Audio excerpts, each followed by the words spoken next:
Hey, I'm Jim Search, and welcome to Understanding Upstate. It's a podcast dedicated to exploring what makes upstate New York such a unique place. Each week, my co-host Rob Adler and I dive into a new upstate topic to better understand what's up upstate. And today, we are talking about a legendary underworld mafioso meeting that took place in Apalachin, New York. This thing of ours will now become our thing of ours. Hey. Let's go. Rob, how you been, man? I've been pretty good considering I had a Speedy for dinner last night and I had a Speedy for lunch today. So I'm riding high. I'm riding real high.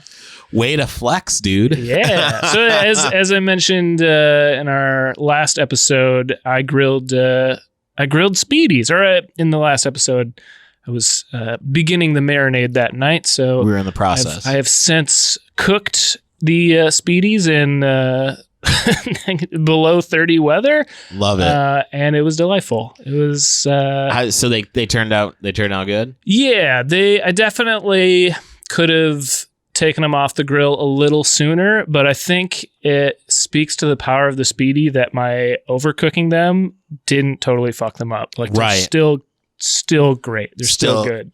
Still good money. Yep. What did you pair with? Do you go with chips on the side? We just had some tortilla chips on hand, but we ended up doing Speedy subs. So we had our nice little Italian loaves, and just like our former guest Paul Lucas described, just slapped it into the sub and just pulled it out. Pulled that not spit. What? Skewer. The skewer. Pulled the skewer. I'm learning. I'm still learning.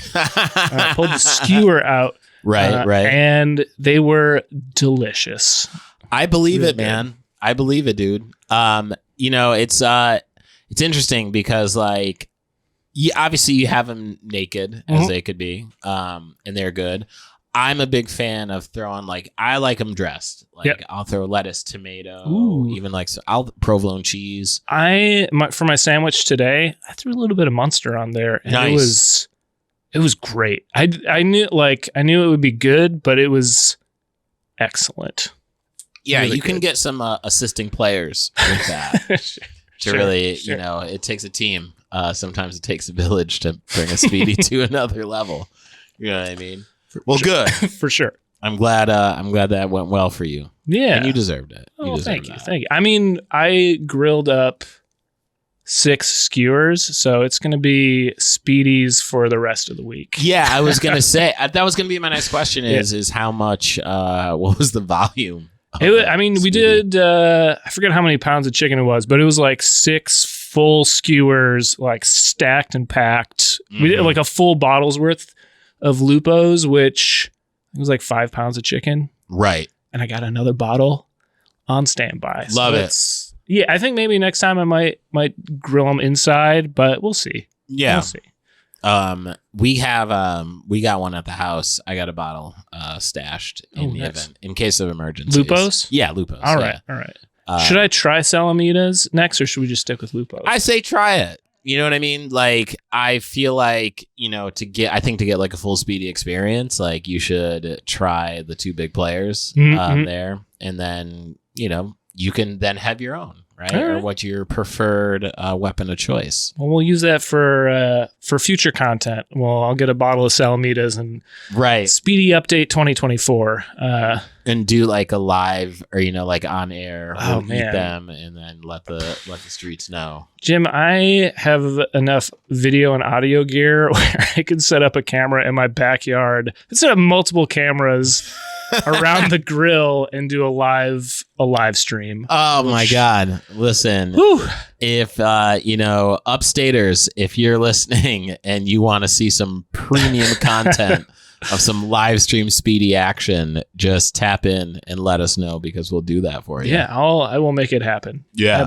Absolutely. And, we should also talk about too is where we're recording this. Yeah. Because this is our first episode in real time. Yeah, we're usually on Zoom, and we're in a basement in Dumbo. You, depending on how diligently I edit this episode, you may or may not hear the F train rolling by. It's basically our next door neighbor here in this. Hey, speak of the devil. It's going by right now. Yeah. But it's our neighbor here in this basement. Right. You might hear some music in the background too. It's a lot of studios down here. Right. Hopefully, Right. it's been quiet so far, but thrilled to be live in person. We got a Yeah, little man. video going. You might see some clips from this as well. But yeah, This is dope, man. And, this has been like, obviously post-pandemic, this is the first like live podcast recording I've done. So I'm excited to do it again because I've podcasted for a very long time. And I remember when it was like to actually record a podcast in real time. So good to do it. all right. Well, now I'm nervous. So No, let's- don't you fucking dare. You will not. We will shine like a diamond, baby. So should we jump in to our topic this Yeah. week? Remind me, what are we talking about again? Oh today? my gosh, we are talking about the Apalachin mob meeting. Yeah, which is a huge meeting. Was it in the 50s? Yes, it was in the. I can tell you. 57. 57 was the meeting. So now before we jump in, right before we get into this, I do want to give a little disclaimer. Sure. To this, there is so much information and conspiracy theories around this meeting. So we are just reporting what the internets have to say about it, and then we are going to give you our hot takes around it and our upstate understanding. And I was going to say, before we get into the real meat of it, I have a little tangential mob experience. Oh yeah, in, let's get my into life it. Here in Brooklyn. We're like, those dudes are still around. Not all of them. Some moved out to greener pastures of Long Island and whatnot, but Sure. you'll see them around. Like I live in South Brooklyn, and there's a gentleman who walks around our neighborhood in 3-piece suit. He's got the teardrop tattoo. He walks around like he owns the town, and as far as I'm concerned, he does. He greets everyone he sees. Me and my wife were walking down 3rd Avenue, and he gave us a little good day to you, and you have to oblige and tip your cap back. Sure. Delightful. And when we get into who is at this meeting, I may or may not have rented an apartment from one of these gentlemen's sons in Williamsburg. And he's, we won't say names, but sure. He was a short, terrifying Italian man who I made sure I paid my rent on time, is what I'll say.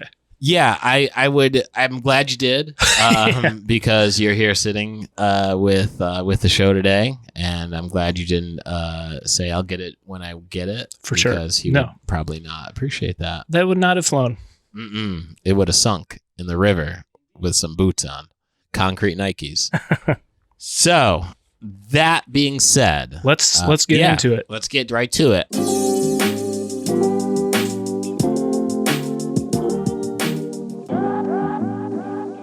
So before we like jump into the meeting, the mob meeting, I think it's important that we talk a little bit about Apalachin, right? Yeah. Because it is a very small town, right? It is right outside of Binghamton, and today's the population today, 2,148 people. That is a small town. That's an incredibly small town, okay? That's like, if your neighbor sneezes, it's kind of a small town. I wouldn't even go so far as to say sneeze. I would say their entire medical history up to the sneeze, you're going to know, right? So like a little over 2,000 people live there today.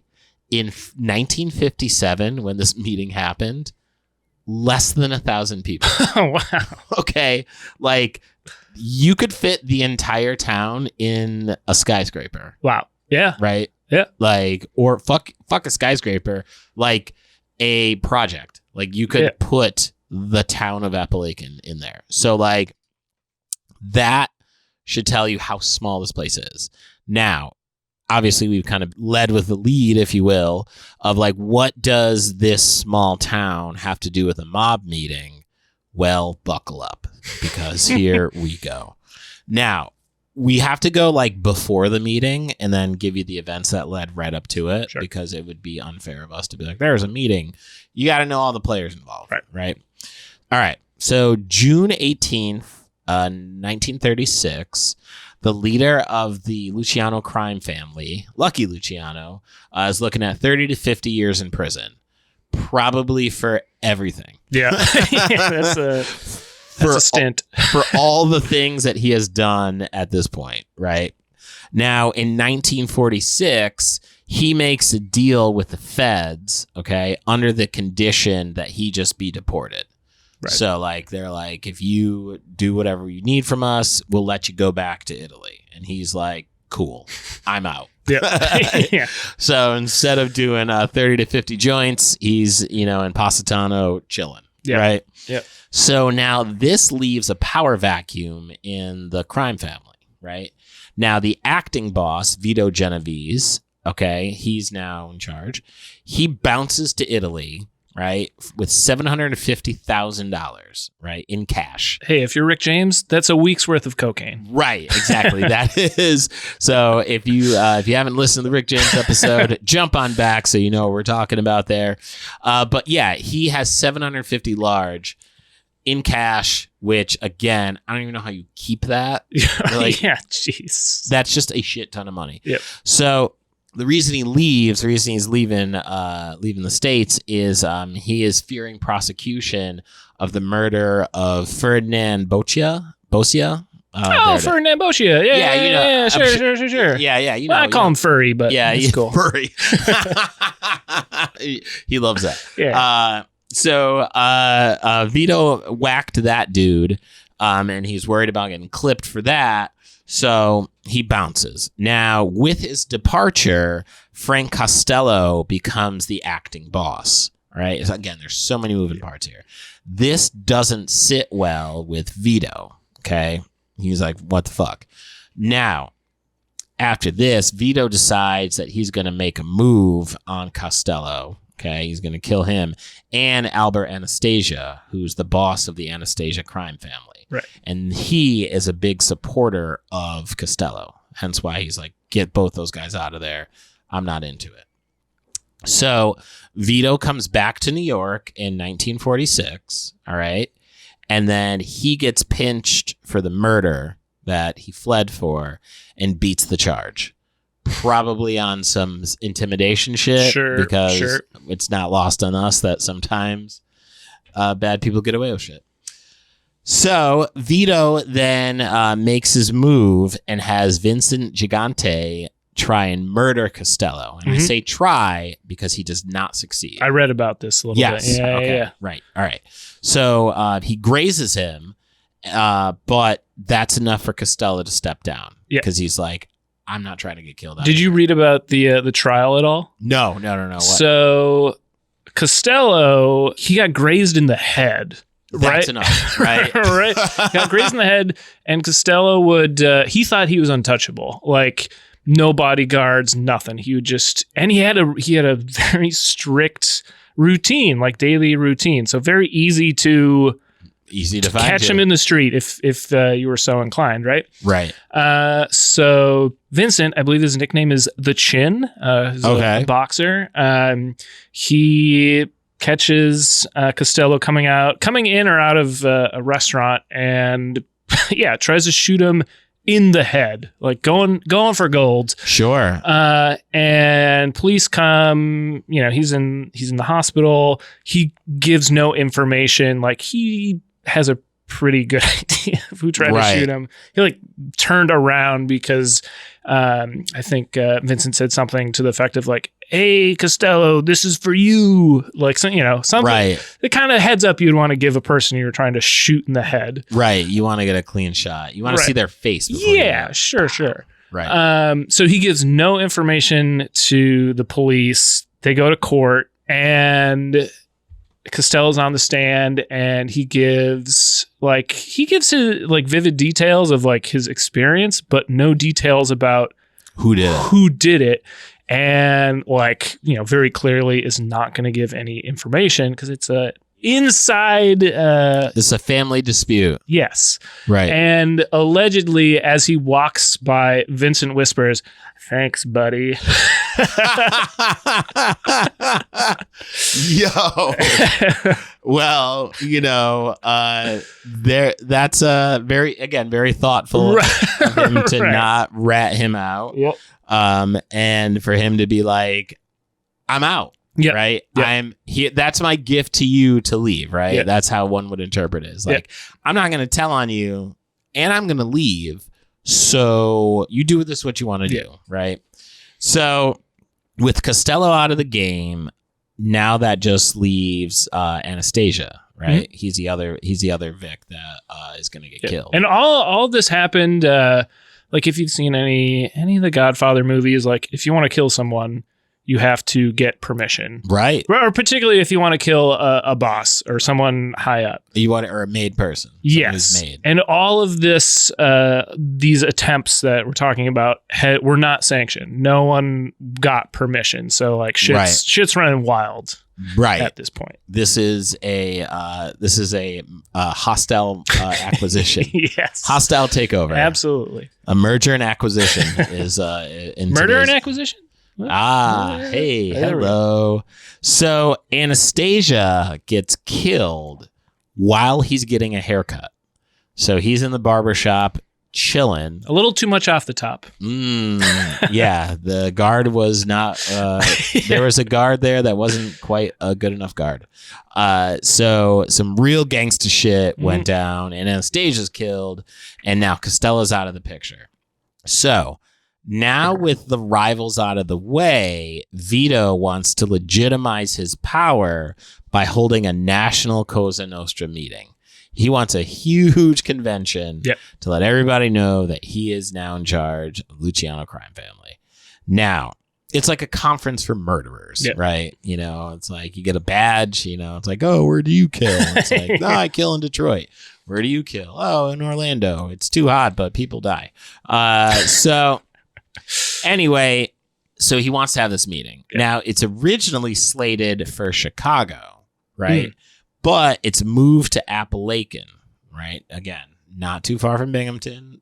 Right in upstate New York, not far from Buffalo, New York. And the reason I bring that up is the boss up there, Stefano the Undertaker, wanted the meeting there.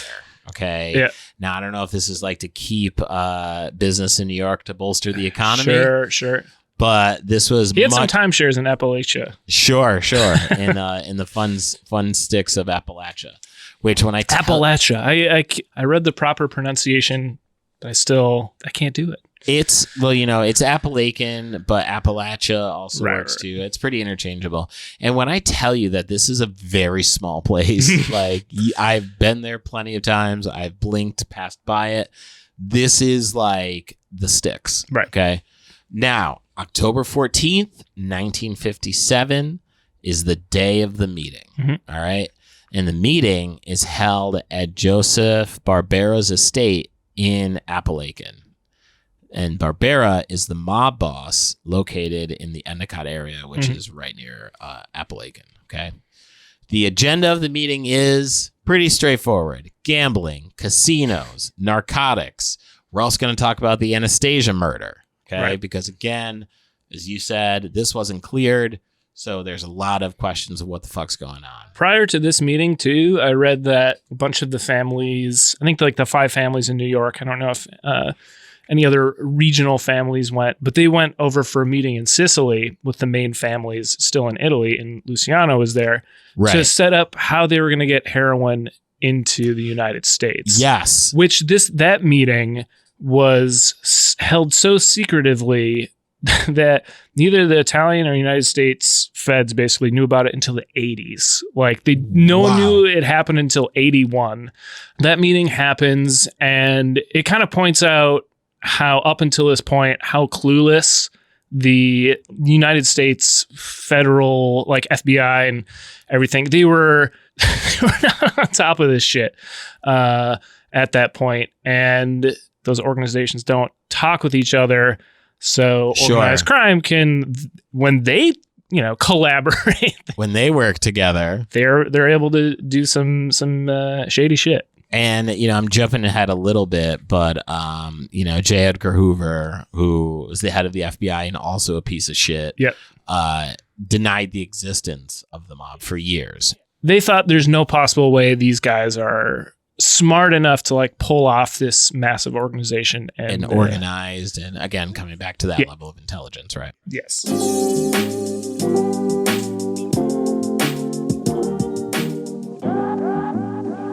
So jumping back into the meeting, right? So we have the docket, we have the agenda. Also part of that meeting is Vito's going to tell everyone that he is in charge of Luciano crime family. Right. Now, there were mob bosses and bodyguards from around the country, everywhere across the United States, as far as Los Angeles nationally and Italy internationally, because there were folks who are the OGs who came all the way to upstate New York. Did the Alaskan mob send a delegate? The Inuit crime family. Sure. I guess that'd be like the Inuita, because that's to end in a vowel, right? Yeah. But across the nation, right? Yep. This is not a quiet day. Okay. Yeah. As I said from the beginning, Apalachin is a small town, and you've got mobsters from everywhere, and they are not traveling quietly. They're maybe some of the most conspicuous dudes ever. I would be lying if I said that there was not a lot of flash. A lot of flash, a lot of pomp, a lot of circumstance. You're going to know they're in town. Mm-hmm. So to that point, when 50 pounds of steak and 20 pounds of veal cutlet is ordered in Apalachin, in and around Apalachin, and a whole gang of luxury cars are parked on a quiet street, local state trooper Edgar D. Crosswell has some questions. I have a question. Yes. Can you remind me what year the Speedy was invented at Sharky's? Because I want to know if there's a chance that someone, it's an Italian, the Spaducci. Someone may have wanted a Spaducci. If then it was probably like not underground, but just like a kind of like a commonplace. I don't think it had been marketed yet. Right. And also, like, you got to think too, like, we love Speedies. Clearly, we're a pro Speedy platform. Have I tried to work it into every single episode? Maybe. As you should, as God would intend. Right. But I get the feeling that these mobsters want some top shelf shit. They want steaks. They want veal cutlet. Sure. You know what I mean? This is a meeting. We got to have some nice food. It's an Italian dinner. So back to the tip-off, if you will. Edgar D. Crosswell, the local state trooper, decides to run the plates of all the cars out there and saw that they belonged to, criminals, right? From around the country. Now, he then sets up a blockade around the estate to catch these motherfuckers. Again, as he should, as he probably was like, this doesn't make any sense. Yep. Now, when this happens, so the meeting gets busted up before it even starts. Up to 50 men escape. Right? I just imagine the finest dressed Italian men in their wingtips just booking it through the woods. And there's an interesting point about that too. So 50 men escape, but up to 60 were apprehended, including Vito. Virtually all of them claimed they were there to visit Joseph Barbera, the owner of the estate. Right? That was the story they gave, because he was sick. That's why they all showed up, right, from around the country to say, "Oh, you didn't feel well, so I went to go visit him." How thoughtful. Now, to your point of these wing-tipped mafiosos running through the woods to escape apprehension. Legend has it that when the mobsters ran off into the woods, locals could find stray $100 bills that fell out of their pockets, because, these guys are carrying wads of cash on them that you would find just a $100 bill just in a tree somewhere. Talk about leaving a paper trail. Hey, and this is why you guys tune in. This is why you motherfuckers tune in to our podcast, Understanding Upstate. Tell a friend to tell a friend. All right. So the aftermath, right? The meeting has fallen apart. It's fallen to shit. And now we got to deal with the fallout. 20 of those attending the meeting were charged with conspiring to obstruct justice by lying about the nature of the underworld meeting. And they were all fined $10,000 and given 3 to 5 years in prison. And they were all overturned. All of those charges got thrown out. Yep. So again, we'll leave it up to you, listener, as to how and why that came to be, but they were all good. This is like pre-RICO, which is like a racketeering. Right. That's how they brought down the mob, really in the most significant way. In like, is it the 80s? It was, it was Giuliani. It was But that was, you could link a mafia family, a group of people doing organized crime, and you charge one of them, then it would stick for all of them. Right. Where I imagine with this, again, this would have been pre-RICO, so they had to try it 60 individuals. Right.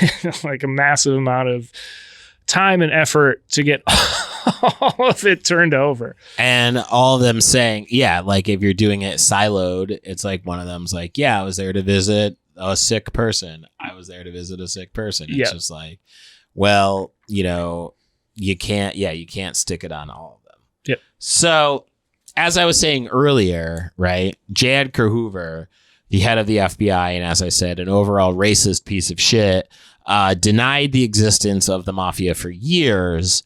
Well, now he has to admit it exists, right? Which then begins an active investigation into the mob. Right. So, like, this was kind of the beginning of the end of the reign that they had. Obviously, they still existed after some time. Yep. But this is what really set the FBI in motion of like, okay, so like if there's going to be like 50 Rolls Royces parked in the middle of Apalachin, New York, okay, there's got to be some here. Right. And the irony of it all, right, is that, Vito wanted to tell everybody that he was a legit mob boss.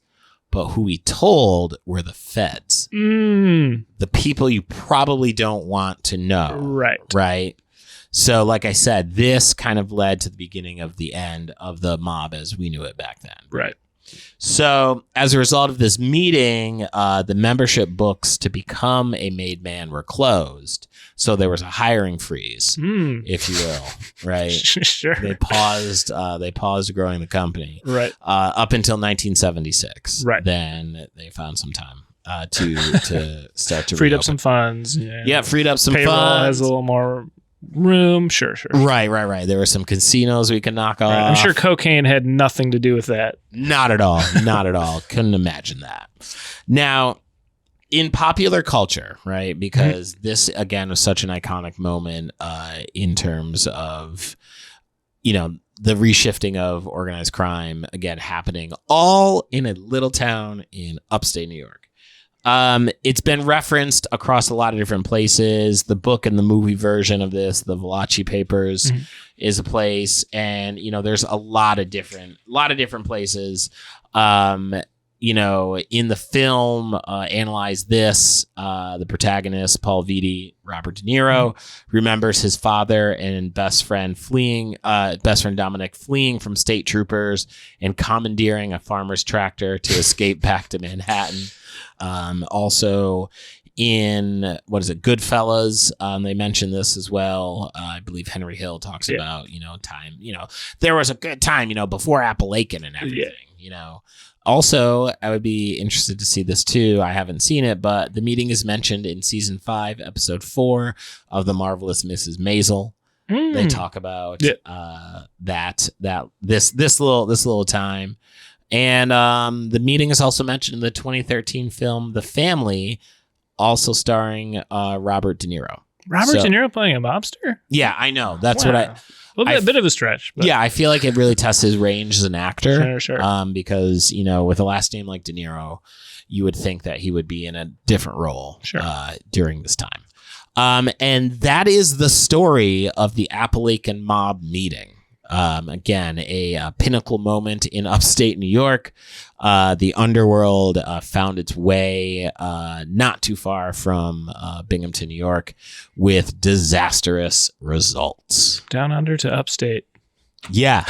Yeah. So yeah, that's the report we have here for you, folks. All right. Well, when we go to Sterling Fest 2024, we will we'll pivot through Apalachin. Damn it, Apalachin. There you go. And I will have learned how to pronounce the name of that town. We have time. Point. We'll have time. And also, the address. I didn't put the address in, but the address is like in the Wikipedia page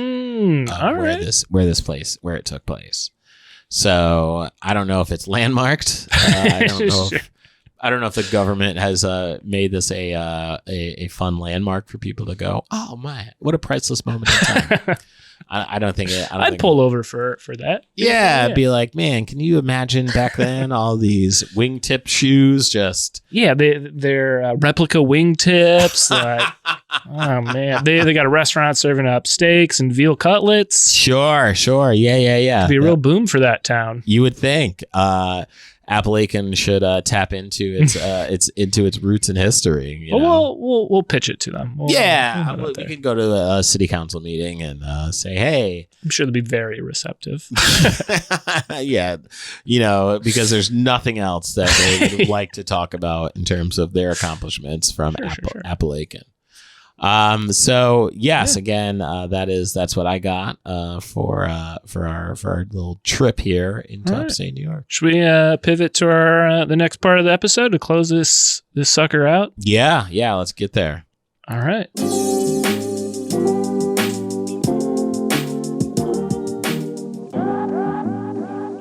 You got any stupid puns to lead into what we're going to talk about next week? Kind of, yeah. We did talk about the Mafia this week, but there's another Mafia located right in Buffalo that we might be talking about. All right. Talking about next week on Understanding Upstate. And that's our patented teaser. Little teaser to help you figure out what it might be. And while they're trying to puzzle and reason that out, what else could they listen to while they're waiting for that next episode? Great question. So let's say you're like, man, I cannot wait to find out this Sphinx-like riddle that's appeared in front of me listening to Understanding Upstate, the podcast. You could tap in and listen to my album, Upstate Understandings, a very dope comedy album, which is available at jimsearch.bandcamp.com. This will be in the notes as well for the show. So go ahead and run that up. It's the holiday season, so for fuck's sake, you got so many places to buy a gift for somebody. I got vinyl, CD, cassette, t-shirts, set lists from the show itself. Everything from a steamboat to a billy goat is available at jimsearch.bandcamp.com. And also, if you want, you can go to jimsearchcomedy.com to find my show dates, because when I'm not talking with my homie Rob about upstate New York, I'm out there telling jokes to strangers. But you won't be a stranger because you'll be a friend because you listen to this podcast. So go to a show. That's what I got. Now, Rob, they bought the album, right? And they bought 2 copies. Yeah, they got 2 copies. They're generous. That's right. They bought 2 copies because not only do they want to give one to a friend, but they're like, man, we got to help him get these boxes out of his apartment so that his girlfriend won't be mad at him for having all these boxes in the apartment. It'll be a great day. But they do all that. And then they're like, man, what if I wanted to listen to some music? Right. Do you have any suggestions of where they could possibly go for that? Yeah, I might point them in the direction of brooklynfrequency.bandcamp.com, where they can find my album called New York Sticky. It's a collection of instrumental music inspired by go-go, disco, hip-hop. It's pretty good. I don't want to toot my own horn. As somebody who's listened to it and bought it, I can say, yes, it's very fucking good. And you should go buy it and also buy another one. Well, thank you. When you buy one, buy another one. And after you're done doing that, go to Instagram, follow us at Understanding Upstate. And you can also send us an email at understandingupstate@gmail.com. And then, on top of that, if you subscribe, rate, and review our show, you can throw a suggestion into that review on Apple Podcasts or Spotify, whatever platform you're using. for some upstate things you want us to talk about in future episodes, and we will seriously consider them. 1,000%. So again, thank y'all for listening. We appreciate every single human being that taps in, and the numbers are climbing, which is very dope. Jim, the numbers are going up. Come on, it's still early. You're By right. Episode 20, though, you gotta be as high as Mount St. Marcy, which is the highest mountain in New York State. Oh, did not know. All right. What I do know is how we're going to close out today's episode. Are you ready for it? I prepared. Yeah. I'm ready. How are we going to get out of here? Jim, leave the gun, take the speedy. I'll see you next week. Peace.